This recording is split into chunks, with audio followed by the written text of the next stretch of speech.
श्री हरि विष्णु भगवान की जय। माघ कृष्ण षटतिला एकादशी।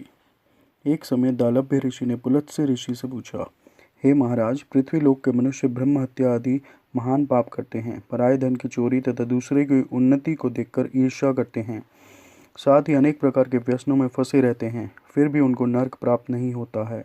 इसका क्या कारण है?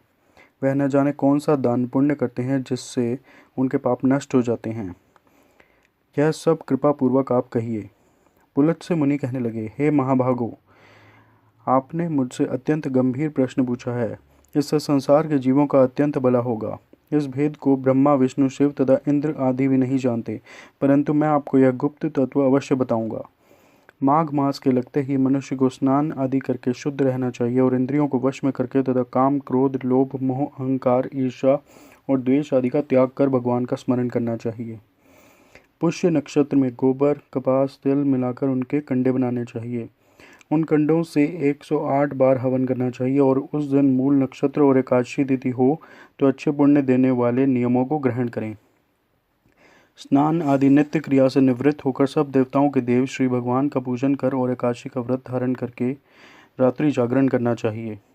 उसके दूसरे दिन धूप, दीप, नैवेद्य आदि से भगवान का पूजा करके खिचड़ी का भोग लगावें। तत्पश्चात पेठा, नारियल, सीताफल या सुपारी सहित अर्घ्य देकर स्तुति करनी चाहिए। भगवान, आप दीनों को शरण देने वाले हैं, इस संसार सागर में फंसे हुओं को उद्धार करने वाले हैं। हे पुंडरीकाक्ष, हे विश्व भावन, हे सुब्रमण्यम, हे पूर्वज, हे जगतपते, आप लक्ष्मी सहित इस तुच्छ अर्घ्य को ग्रहण करें।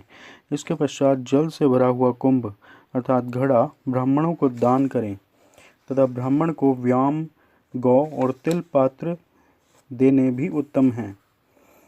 तिल स्नान और भोजन दोनों ही श्रेष्ठ हैं। इस प्रकार जो मनुष्य जितने तिलों का दान करता है उतने ही 1000 वर्ष स्वर्ग में वास करता है। तिल स्नान, तिल का तर्पण, तिल का उपटन, तिल का भोजन, तिल का हवन, तिलों का दान, ये तिल के 6 प्रकार के प्रयोग होने के कारण यह षटतिला एकादशी कहलाती है। इस व्रत के करने से अनेक प्रकार के पाप नष्ट हो जाते हैं। इनकी कथा कहकर पुलत्स्य ऋषि कहने लगे कि अब मैं इस षटतिला एकादशी की कथा तुमसे कहता हूँ।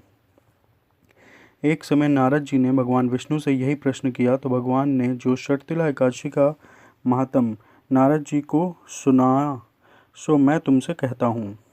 नारद जी कहने लगे, हे भगवान, षटतिला एकादशी का क्या पुण्य होता है और इसकी क्या कथा है, सो मुझसे कहिए। भगवान कहने लगे, हे नारद, मैं तुमसे आंखों देखी सत्य घटना कहता हूँ, तुम ध्यानपूर्वक सुनो। प्राचीन काल में मृत्यु लोक में एक ब्राह्मणी रहती थी। वह सदैव व्रत करती रही। इससे उसका शरीर अत्यंत दुर्बल हो गया।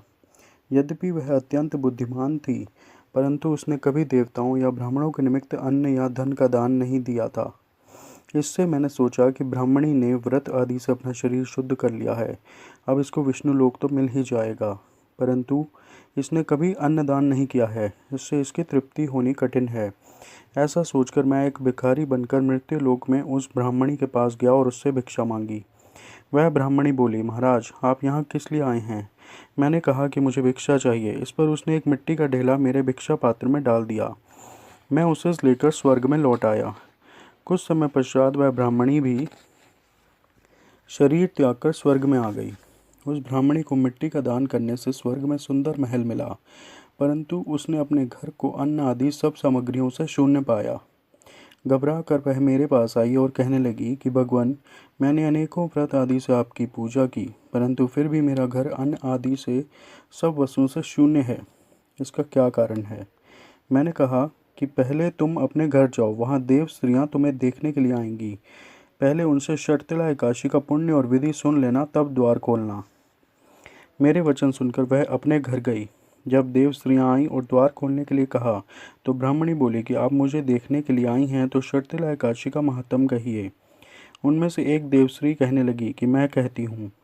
जब ब्राह्मणी ने षटतिला एकादशी का महात्म सुन लिया तब उसने द्वार खोला। देवांगनाओं ने उसको देखा कि ना तो वह गंधर्वी है और न आसुरी है, वरन पहले जैसी मानुषी है। उस ब्राह्मणी ने भी उसके कथनानुसार षटतिला एकादशी का व्रत किया।